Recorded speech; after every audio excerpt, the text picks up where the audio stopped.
Out of the window of Corellis's apartment, Xavier saw 2 trucks filled with armed troops pull up to the front door of the Institute.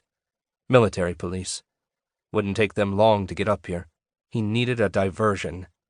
He took more K4 from his pack and pressed it into place, then added the blasting caps, then inserted a radio-controlled detonator. He unwound the silken cord wrapped around his waist and tied it to the shower head. "Tomas, get in here. There'll be 10 or so men surrounding corridor in less than 1 minute. You hold them off." "What's our extraction route?" Thomas asked. "Rear stairwell. After I clear it, I call for you. Pull your men back and follow downstairs. I wait for you in garage." "Yes, sir, but—" Xavier raised his voice several notches. "Do you understand orders?" "Yes, sir." Tomas positioned his men around the corridor. A moment later, they were firing. Xavier retreated into the bathroom. There was no rear stairwell, of course.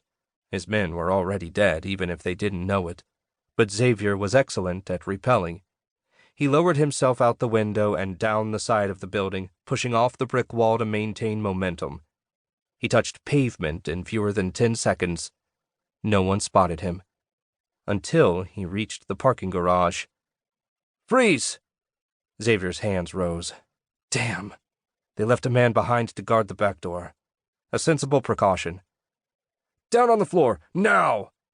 As he dropped to the pavement, Xavier scrutinized the uniformed MP holding an assault rifle on him. He looked young and nervous. "Good." "Just stay put till I—" The MP scrutinized Xavier's face. "Wait a minute. I've seen you before. On the barge. I know where you live. Good God, I've got to tell—" Xavier pivoted on one arm and swung his legs around like a Cuisinart blade, knocking the MP off his feet. Before the man hit the ground, Xavier had his head in both hands and pounded it against the concrete.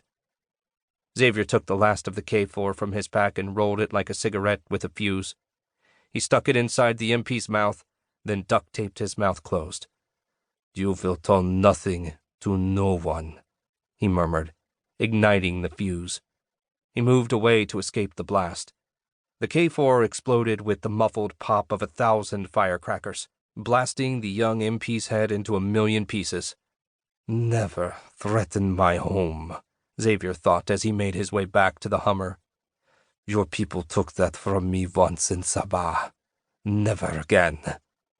He slid behind the wheel and drove. Just before Xavier pulled out of range, he triggered the detonator, igniting the K4 in Corellis's bathroom. The entire 4th floor of the Institute exploded with a thunderous din that hurt Xavier's ears even from a distance. Huge chunks of the building flew through the air. Sonic vibrations made his car shudder. The crumbling 4th floor tumbled into the 3rd, the foundation weakened, and barely a heartbeat later, the left side of the building was dust. The Cartwright Institute looked as if a giant cake cutter had sliced out the westmost wedge. Tomas and the others had always been expendable. The objective had been to obtain information, and he had accomplished that with the documents, though Corellis failed to tell him all he knew about the key. Xavier could not escape his own harsh judgment. This mission was not a success, and given the massive destruction, the military would be alerted to the potential threat, an unnecessary complication created because their plan had been clumsy and unimaginative from the start. He knew where to go for schematics, details, everything they would need to use the key or to build their own. But extracting that information would require careful planning, ingenuity, and specialized skills. They needed finesse, not brute force. They needed to take what they wanted without the government realizing it was missing. They needed to do the impossible. They needed new ideas. And Xavier was going to find them.